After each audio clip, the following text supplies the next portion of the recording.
वेंकटेशाय नमः। श्री जानकी वल्लभो येते रिपु तेजसी अकेल अभि लघु करि गनियन ताहु अजहूं देत दुख रवि ससेस सिर अवशेषित राहु। तेजस्वी शत्रु अकेला भी हो तो भी उसे छोटा नहीं समझना चाहिए। जिसका सिर मात्र बचा था वह राहु आज तक सूर्य चंद्रमा को दुख देता है। तापस निप निज सखई निहारी हर्षि मिलऊ उठ भयऊ सुखारी। मित्र ही कही सब कथा सुनाई जातु धान बोला सुख पाई। तपस्वी राजा अपने मित्रों को देख प्रसन्न हो उठकर मिला और सुखी हुआ। उसने मित्र को सब कथा कह सुनाई। तब राक्षस आनंदित होकर बोला, अब साध्यों रिपु सुनहु नरेसा और जो तुम कीन मोर उपदेशा। परिहरि सोच रहो तुम सोई बिनु औषध व्याधि विधि होई। हे राजन सुनो, जब तुमने मेरे कहने के अनुसार इतना काम कर लिया तो अब मैंने शत्रु को काबू में कर ही लिया। समझो, तुम अब चिंता त्याग सो रहो। विधाता ने बिना ही दवा के रोग दूर कर दिया। कुल समेत रिपु मूल बहाई चौथे दिवस मिलब में आई। तापस निपहे बहुत परितोषी और कल चला महाकपटी अधिरोषी।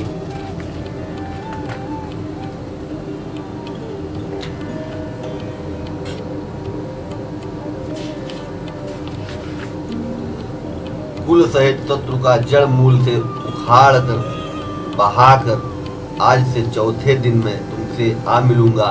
इस प्रकार तपस्वी राजा को खूब दिलासा देकर वह महामायावी और अत्यंत क्रोधी राक्षस चला। भानु प्रताप ही बाजी समेता पहुँचाए शिक्षण मान निकेता। निपह नारी बहि शयन कराई है गृह बांध बाजी बनाई। उसने प्रताप भानु राजा को घोड़े सहित क्षण भर में घर पहुंचा दिया। राजा को रानी के पास सुलाकर घोड़े को अच्छी तरह से घुड़शाला में बांध दिया। राजा के उपरोहित हरि ले गयो बहोर लय राखे से गिरी खोह मोह माया करी मति भोरी। फिर वह राजा के पुरोहित को उठा ले गया और माया से उसकी बुद्धि को भ्रम में डालकर उसने पहाड़ की खोह में ला रखा। आप बिरची उपरोहित रूपा पर जाते सेज अनुपा। जाग्यो निपन भय बिहाना और देखी भवन अति अचर जुमाना। वह आप पुरोहित का रूप बनाकर उसकी सुंदर सेज पर जा लेटा। राजा सवेरा होने से पहले ही जागा और अपना घर देखकर उसने बड़ा ही आश्चर्य माना। सुनी महिमा मन महु अनुमानी उठो गमहि जय जान रानी। कानन गयो बाज चढ़ते ही नारायण जानू के ही। मन में मुनि की महिमा का अनुमान करके वह धीरे से उठा जिसमें रानी न जान पाए। फिर उसी घोड़े पर चढ़कर वन को चला गया। नगर के किसी भी स्त्री पुरुष नहीं जान पाए। गए जाम जुग भूपति आवा घर घर उत्सव बाज बधावा। पुरोहित देखी जब राजा चकित लोग सुमिर सुई काजा। दोपहर भी जाने पर राजा आया। घर घर उत्सव होने लगे और बधावा बजने लगा। जब राजा ने पुरोहित को देखा तब वह अपने उसी कार्य का स्मरण कर उसे आश्चर्य से देखने लगा। जुग समान निपहे गए दिन तीनी और कपटी मुनि पद रहमति लीनी। और समय जानी उपरोहित आवा निपहे मते सब कही समझावा। राजा को 3 दिन युग के समान बीते। उसकी बुद्धि कपटी मुनि के चरणों में लगी रही। निश्चित समय जानकर पुरोहित बना हुआ राक्षस आया और राजा के साथ ही कुछ गुप्त सलाह के अनुसार उसने अपने सब विचार उसे समझा कर कह दिए। हर्षों पहचान गुरु भ्रम बस रहा न चेत परे तुरंत सत सहस बर विप्र कुटुंब समेत। संकेत के अनुसार गुरु को उस रूप में पहचान कर राजा प्रसन्न हुआ। ब्रह्मवसु से चेत न रहा कि यह तापस मुनि है या काल के दुराक्षस। उसने तुरंत 1,00,000 उत्तम ब्राह्मणों को कुटुंब सहित निमंत्रण दे दिया। तो पुरोहित ज्यों नारी बनाई, छरस चारि विधि जैसे श्रुति गाई। माया मय ते कीनी रसोई, व्यंजन बहुगनि सकई न कोई। पुरोहित ने 6 रस और 4 प्रकार के भोजन, जैसा कि वेदों में वर्णन है, बनाए। उसने माया मई रसोई तैयार की और इतने व्यंजन बनाए जिन्हें कोई गिन नहीं सकता। विविध मृगन कर आमिष राधा, और तेहि महु विप्र मासु खल साधा। भोजन कहूँ सब विप्र बुलाए, पद पखारी सादर बैठाए। अनेक प्रकार के पशुओं का मांस पकाया और उसमें उस दुष्ट ने ब्राह्मणों का मांस मिला दिया। सब ब्राह्मणों को भोजन के लिए बुलाया और चरण धोकर आदर सहित बैठाया। परुषन जब लाग महिपाला, भय आकाश बानी तहि काला। विप्र बिंद उठ उठ गृह जाहूं, है बड़ी हानि अन्न जनि खाहूं। जो ही राजा परोसने लगा, उसी काल के दुखित आकाशवाणी हुई, हे ब्राह्मणों, उठ उठ कर अपने घर जाओ, यह अन्न मत खाओ, इसके खाने में बड़ी हानि है। भयो रसोई भूसुर मासु, सब दुज उठे मान विश्वासु। भूप विकल मति मोह भुलानी, भावी बस न आऊ मुखवानी। रसोई में ब्राह्मणों का मांस बना है।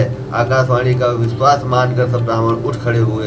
राजा व्याकुल हो गया, परंतु उसकी बुद्धि मोह में भूली हुई थी।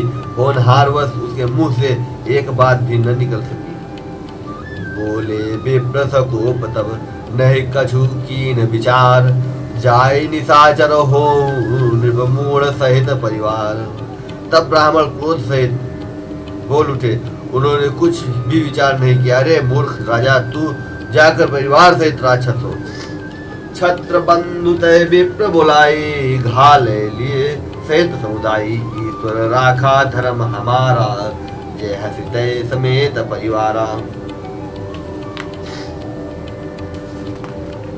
हे नीच छत्री, तूने तो परिवार सहित ब्राह्मणों को बुलाकर उन्हें नष्ट करना चाहा था। ईश्वर ने हमारे धर्म की रक्षा की, अब तू परिवार सहित नष्ट होगा।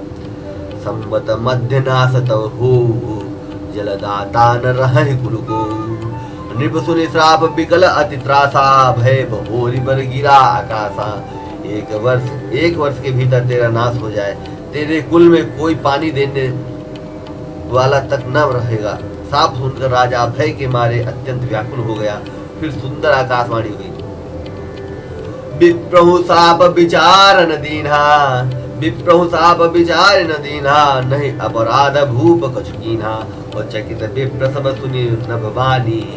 भूप गयो जा भोजन खानी। हे ब्राह्मणों, तुमने विचार कर साप नहीं दिया। राजा ने कुछ भी अपराध नहीं किया। आकाशवाणी सुनकर सब ब्राह्मण चकित हो गए। तब राजा वहां गया जहां भोजन बना था। तहा न आसन नहीं विप्र सुहारा, फिरो राव मन सोच अपारा। सब प्रसंग महेश्वर ने सुनाई, त्रसित परिव अमनी अकुलाई। देखा तो वहां न भोजन था न रसोई, यह ब्राह्मण ही था। तब राजा मन में अपार चिंता करता हुआ लौटा। उसने ब्राह्मणों को सब वृत्तांत सुनाया और बड़ा ही भयभीत और व्याकुल होकर वह पृथ्वी पर गिर पड़ा। भूपति भावी मिटे नहीं, यद्यपि न दूषण तोर। किए अन्यथा होई नहीं, विप्र श्राप अति घोर। हे राजन, यद्यपि तुम्हारा दोष नहीं है तो भी होनहार नहीं मिटता। ब्राह्मणों का शाप बहुत ही भयानक होता है, वह किसी तरह भी टल नहीं सकता। अस कई सब महिदेव सिधाए, समाचार पुर लोग न पाए। सोच है दूषण देव ही देहे, विरचत हंस काग किए जेहि। ऐसा कहकर सब ब्राह्मण चले गए। नगर वासियों ने जब यह समाचार पाया तो वे चिंता करने और विधाता को दोष देने लगे, जिसने हंस बनाते बनाते कौवा कर दिया। ऐसे पुण्यात्मा राजा को देवता बनाना चाहते थे। बनाना चाहिए था, सो राक्षस बना दिया। उपरोहित भवन पहुँचाई, असुर ताप सही खबर जनाई। तेहि खल जहता पत्र पठाए, सजी सजी तेन भूप सब धाये। पुरोहित को उसके घर पहुंचाकर असुर कालकेतु ने कपटी तपस्वी को खबर दी। उस दुष्ट ने जहां तहां पत्र भेजे, जिससे सब वैरी राजा सेना सजा सजा कर चल दौड़े। घेरे नगर निशान बजाए, विविध भांति नित होई लड़ाई।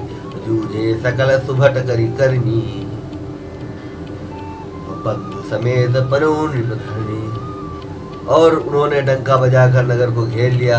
नित्य प्रति अनेक प्रकार से लड़ाई होने लगी। भानु प्रताप भानु के सब योद्धा सूरवीरों की करनी करके रण में जूझ मरे। राजा भी भाई सहित खेत रहा। सत्य केतु कुल को नहीं बाँचा, विप्र श्राप किम होई असाचा। रिपुजित सब नृप नगर बसाए, निज पुर गवने जय जसु पाए। सत्य केतु के कुल में कोई नहीं बचा। ब्राह्मणों का साप झूठा कैसे हो सकता था। शत्रु को जीतकर नगर को फिर से बसाकर सब राजा विजय और यश पाकर अपने अपने नगर को चले गए। भरद्वाज सुन जाहि जब होई विधाता बाम, धूरि मेरु सम जनक जम ताहि ब्याल समुदाम। याज्ञवल्क्य जी कहते हैं, हे भरद्वाज सुनो, विधाता जब जिसके विपरीत होते हैं तब उसके लिए धूल सुमेरु पर्वत के समान भारी और कुचल डालने वाली है। पिता यम के समान काल रूप और रस्सी सांप के समान काट खाने वाली हो जाती है। काल पाए मुनि सुन सोई राजा, भयो निशाचर सहित समाजा। 10 सिर ताहि 20 भुज दंडा, रावण नाम वीर भरिबंडा। हे मुनि सुनो, समय पाकर वही राजा परिवार सहित रावण नामक राक्षस हुआ। उसके 10 सिर और 20 भुजाएं थी और वह बड़ा ही प्रचंड सूरवीर था। भूप अनुज अरिमर्दन नामा, भयो कुंभकर्ण बलधामा। सचिव जो रहा धर्म रुचि जासु, वो भयो विमात्र बंधु लहुतासु। अरिमर्दन नामक जो राजा का छोटा भाई था, वह बल का धाम कुंभकर्ण हुआ। उसका जो मंत्री था उसका नाम धर्मरुच था। वह रावण का सौतेला छोटा भाई हुआ। नाम विभीषण जय जग जाना, विष्णु भगत विज्ञान निधाना। रहे जे सुत सेवक नृपकेरे, भय निशाचर घोर घनेरे। उसका विभीषण नाम था, जिससे सारा जगत जानता है। वह विष्णु भक्त और ज्ञान विज्ञान का भंडार था। और जो राजा के पुत्र और सेवक थे, वे सभी बड़े भयानक राक्षस हुए। काम रूप खल जिनस अनेका, भयंकर विगत विवेका। कृपा रहित हिंसक सब पापी, बरन जाय विश्व परितापी। वे सब अनेकों जाति के मन माना रूप धारण करने वाले दुष्ट, कुटिल, भयंकर, विवेक रहित, निर्दयी, हिंसक, पापी और संसार भर को दुख देने वाले हुए। उनका वर्णन नहीं हो सकता। उपजे यद्यपि पुलस्त्य कुल, पावन अमल अनूप। तदपि महेश्वर श्राप बस, भय सकल अघरूप। यद्यपि पुलस्त्य ऋषि के पवित्र, निर्मल और अनुपम कुल में उत्पन्न हुए, तथा ब्राह्मणों के साप के कारण वे सब पाप रूप हुए। किन कीन विविध तप तीन भाई, परम उग्र नहीं बरनी सुजाई। गयऊ निकट तप देख विधाता, मांगो बर प्रसन्न मैं ताता। तीनों भाइयों ने अनेकों प्रकार की बड़ी ही कठिन तपस्या की, जिसका वर्णन नहीं हो सकता। उनका उग्र तप देखकर ब्रह्मा जी उनके पास गए और बोले, हे तात, मैं प्रसन्न हूँ, वर मांगो। करी विनती पद गहि 10 सीसा, बोलू बचन सुनो जगदीशा। हम काहू के मरहि न मारे, बानर मनुज जाति दुईबारे। रावण ने विनय करके और चरण पकड़कर कहा, हे जगदीश्वर, सुनिए, वानर और मनुष्य, इन 2 जातियों को छोड़कर हम और किसी के मारे न मरे, यह वर दीजिए। एवं मत तुम बड़ तपकीन्हा, मैं ब्रह्मा मिलते ही वर दीन्हा। पुण्य प्रभु कुंभकर्ण पहि गयऊ, ते बिलोक मन विस्मय भयो। शिव जी कहते हैं कि मैंने और ब्रह्मा ने मिलकर उसे वर दिया कि ऐसा ही हो, तुमने बड़ा तप किया है। फिर ब्रह्मा जी कुंभकर्ण के पास गए। उसे देखकर उनके मन में बड़ा आश्चर्य हुआ। जो ए खल निध करब आहारू, हो ये सब उजारि संसारू। सारद प्रेरिता सुमति फेरी, मांग नींद मास खटकेरी। जो यह दुष्ट नित्य आहार करेगा तो सारा संसार ही उजाड़ हो जाएगा। ऐसा विचार कर ब्रह्मा जी ने सरस्वती को प्रेरणा करके उसकी बुद्धि फेर दी, जिससे उसने 6 महीने की नींद मांगी। भये विभीषण पास गए, विभीषण पास सुनी, कहो पुत्र वर मांग, तेहि मांग्यो भगवंत पद, कमल अमल अनुराग। फिर ब्रह्मा जी विभीषण के पास गए और बोले, हे पुत्र वर मांगो। उसने भगवान के चरण कमलों में निर्मल निष्काम और अनन्य प्रेम मांगा। तिन्हि दे बर ब्रह्म सिधाए, हर सिद्धते अपने गृह आए। मैं तनुजा मंदोदरी नामा, परम सुंदरी नारी ललामा। उनको वर देकर ब्रह्मा जी चले गए और वे तीनों भाई हर्षित होकर अपने घर लौट आए। मैं दानव की मंदोदरी नामक कन्या परम सुंदरी और स्त्री में शिरोमणि थी। सोई मैं दीन रावण ही आनी, होई जातु धान पति जानी। हर्षित भयो नारी भली पाए, पुनि दो बंधु भी आए सी जाए। मैंने उसे लाकर रावण को दिया। उसने जान लिया कि यह राक्षसों का राजा होगा। अच्छी स्त्री पाकर रावण प्रसन्न हुआ और फिर उसने जाकर दोनों भाइयों का विवाह कर दिया। गिरि त्रिकूट एक सिंधु मझारी, विधि निर्मित दुर्गम अति भारी। सोई मैदानो बहुरी संवारा, कनक रचित मणि भवन अपारा। समुद्र के बीच में त्रिकूट नामक पर्वत पर ब्रह्मा का बनाया हुआ एक बड़ा भारी किला था, महान मायावी और निपुण कारीगरी। मैदानों ने उसको फिर से सजा दिया। उसमें मणियों से जड़े हुए सोने के अनगिनत महल थे। भोगावती जैसे अहिकुलवासा, अमरावती जैसे शक्र निवासा। तिरते अधिक रम्य अति बंका, जग विख्यात नाम तिलंका। जैसे नागकुल के रहने की पाताल लोक में भोगावतीपुरी है और इंद्र के रहने के लिए स्वर्गलोक में अमरावतीपुरी है, उनसे भी अधिक सुंदर और बांका दुर्ग था।